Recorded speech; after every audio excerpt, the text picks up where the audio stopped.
আসসালামু আলাইকুম ভিউয়ার্স, কেমন আছেন সবাই? আশা করি সবাই ভালোই আছেন। তো আজকে চলে আসছি নতুন একটা দিনে নতুন আরেকটা ভিডিও নিয়ে।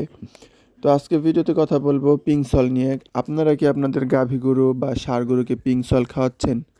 পিঙ্ক সল আসলে একটি ভালো প্রোডাক্ট যা আপনার ৩ মাস পর পর গাভী গরু, বকনা গরু বা ষাঁড় বাছুরকে খাওয়ানো হয়।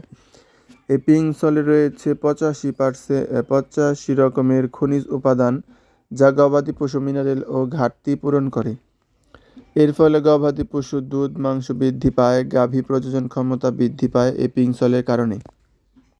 আর গবাদি পশুর গায়ে তেলতেলে ভাব হয়, যার ফলে চিকচিক করে শরীর এবং পশমও চিকচিকে হয়ে থাকে। এক গরুর আর এক গরুর গা চাটাচাটি থেকে বিরত থাকে, তার ফলে আপনার যে গরুর যে রোগবালাই হয় তা থেকে আপনার বিরত পাবেন এই পিঙ্ক সলের কারণে। এবং ধুলাবালি, মাটি, প্রস্রাব এবং বিভিন্ন প্রকারের অপদ্রব্য খাওয়া থেকে বিরত থাকে এই পিঙ্ক সল খাওয়ার ফলে। তো পিঙ্ক সল দিলে আপনার গাভীর গরু রোজ চাটবে। এবং মুখের লুচি বানানোর জন্য অন্যতম ওষুধ হচ্ছে পিঙ্ক সল। এই পিঙ্ক সল দিলে আপনার গাভী চাটলে মুখ থেকে যে লালা বের হবে, সেই লালা দিয়ে গাভী গরুর লুচি বৃদ্ধি পাবে।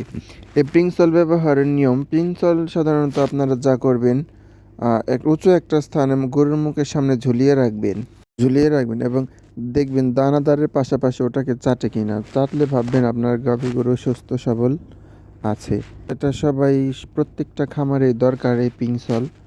তো আপনারা যারা যারা এখনও খাওয়ান নাই, গরুকে এনে খাওয়াবেন, খামারে রাখবেন অবশ্যই। দেখবেন অনেক দিকের চাহিদা পূরণ করবে এই পিঙ্ক সল। আর সাধারণত এটা একটু কম দামি, বেশি দাম না, 300 থেকে 350 টাকা পিস হবে। সবাই লাগিয়ে নেবেন। আর ভিডিওটি দেখার জন্য ধন্যবাদ। ভালো থাকবেন। আল্লাহ হাফেজ।